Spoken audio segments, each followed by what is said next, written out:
আজকে মহামান্য supreme court এই যে সিদ্ধান্ত, তাদের যে ভার্ডিক্ট এলো এবং প্রায় 26,000 মানে অ্যাকুরেটলি বলতে গেলে 25,753 জনের চাকরি চলে গেল, যারা 2016 সাল থেকে চাকরি করছিলেন, যাদের পরিবার আছে, বিয়ে থা হয়েছে। আজকে যোগ্য যারা যারা পরীক্ষা দিয়ে চাকরি পেয়েছিলেন, যারা শিক্ষক হয়েছিলেন, তাদের চাকরি আজকে চলে গেল শুধুমাত্র মমতা বন্দ্যোপাধ্যায়ের পার্টির লোকেদেরকে, অর্থাৎ অযোগ্য যারা যারা পয়সা দিয়ে চাকরি পেয়েছিল, তাদের চাকরিটা বাঁচানোর জন্য মমতা বন্দ্যোপাধ্যায় এই পুরো 26,000 লোকের চাকরি বলিদান দিয়ে দিলেন। এর জন্য দায়ী হচ্ছে মমতা বন্দ্যোপাধ্যায়।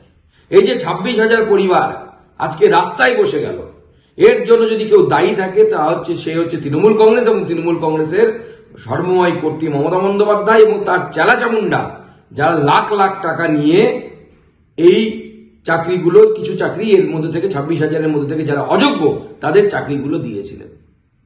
আমার প্রশ্ন হচ্ছে, মমতা বন্দ্যোপাধ্যায়ের এসএসসি স্কুল সার্ভিস কমিশন, রাজ্য সরকার কেন যোগ্য এবং অযোগ্য এই পৃথকীকরণ কেন করে দিলেন না?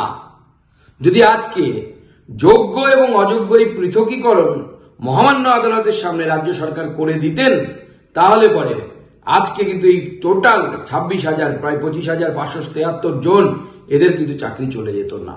শুধু অযোগ্যদের যেত, যোগ্যরা বহাল তবিয়তে চাকরি করতেন। আজকে মমতা বন্দ্যোপাধ্যায়ের জন্য, মমতা বন্দ্যোপাধ্যায় পার্টির এই দুষ্কৃতীদের জন্য, যারা ঘুষখোর, জোচ্চোর তৃণমূল নেতা, তাদের জন্য এই এতগুলো পরিবার আজকে রাস্তায় বসলো। আমরা ছেড়ে দেব না। আমরা আগামী দিনে মমতা বন্দ্যোপাধ্যায়ের সরকারকে এই তার চেয়ার থেকে উঠিয়ে ফেলবো। এর জন্য দায়ী হচ্ছে মমতা বন্দ্যোপাধ্যায়। আমরা খুব শীঘ্রই এর বিরুদ্ধে পথে নামছি। ভারতীয় জনতা পার্টি এর বিরুদ্ধে আন্দোলন করবে। রামনবমী পার হয়ে গেলেই ভারতীয় জনতা পার্টি পূর্ণ শক্তি দিয়ে এর বিরুদ্ধে নামবে।